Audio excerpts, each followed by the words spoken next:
Well, we're so excited to be here at Alliance for Children.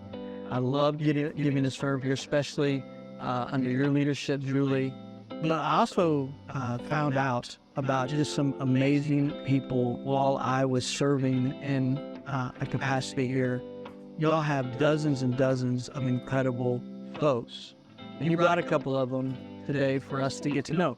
But before we get started, would you give us a snapshot of who Alliance for Children is? Sure. So Alliance for Children is Tarrant County's Children's Advocacy Center program. An advocacy center is a nonprofit that is directly involved in the investigation of child abuse that rises to the criminal level.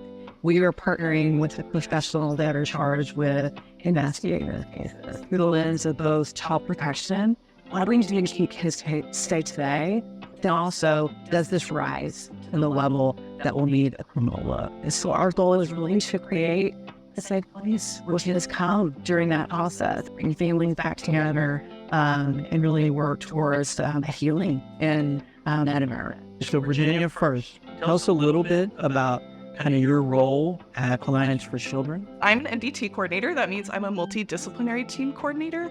So I work with a lot of different people within Tarrant County. I also work with our agency as well. So we work with kind of the big five. It's comprised in our logo of our healing services as well as our Alliance for Children staff. Then we have our law enforcement, our child protective services, and our medical, as well as our judicial system, so like our DA's office. With working with a lot of different people and personalities, we're always going to run into, challenges.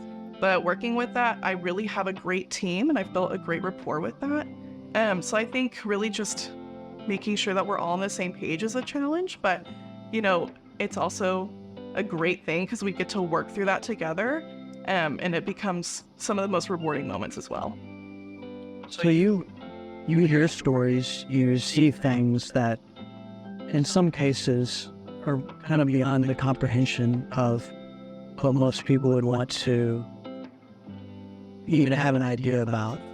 How do you at a heart level continue to come back day in and day out without experiencing some of the pain that would naturally just fall because of the situations and circumstances that you're working with? The building that I work in, we also have clinical in there. So I'm able to see the kids as they graduate from their counseling services. And that's always a huge reward for me. I start at the beginning of where I'm reading their case. I see their outcry, and then I get them connected with people that we need to have involved. And then I get to see the process go throughout the whole thing, and I get to see them graduate and just see how cool they are at the end of it, of how powerful they are and how brave and truly proud of themselves they are at that time. We see a lot of stuff in the media about how our cases are handled. We see how the really negative stuff plays through, but I would love people to know that that's not how it is. We really take attentive care of each case that we come in contact with. So just saying, tell us a little bit about what you do, and then Hannah, how do you get here? So I'm a licensed professional counselor. So with Alliance for Children, that title is a bilingual clinical therapist. So I do see kiddos. I work with them in English and in Spanish. And one of the unique roles that I have with Alliance for Children is I'm a registered play therapist. So play therapy is one of the, in my opinion, one of the most developmentally appropriate approaches to therapy for children. It allows children to express themselves in their natural first language and everyone's natural first language, which is play. We incorporate group therapy, we incorporate individual therapy. So within those healing services, we're allowed to really accommodate and help a lot of the kids and families that come in with that. So like we talked about, see some hard stuff. What breaks your heart? I think the amount of kids that we see come into these doors, every child that we see in the lobby, every child that you see enter these doors has experienced on some level some form of trauma. And that, I think, is one of the most difficult things to see. But I think going back to what Virginia said is being able to see these families and these children at some of the hardest points in their life, but to also see them at some of their best, and that knowing that we have done everything we can to help them get to that place is heartbreaking, but it's also the most rewarding job, I believe.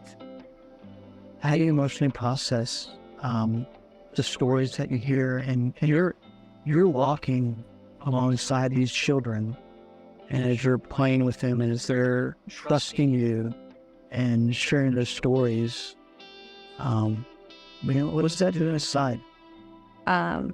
Thankfully, I am blessed to have the foundation that I have, and I understand not everyone has access to that, but for me, it's really about having that strong foundation with the people that I love, and having a team that helps me feel loved and heard and cared for and understood.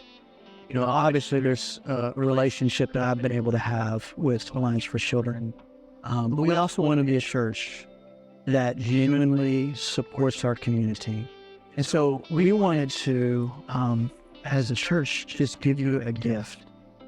No strings attached, just a thank you gift of $500, and just to say thanks.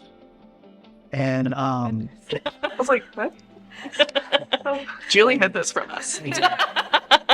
so thank you very, very, very much. Thank you. And we're grateful for you. Thank you. And if there are other things that we can do as a church for the two of you, or for your team, or for Alliance for Children, we would love to be involved in that.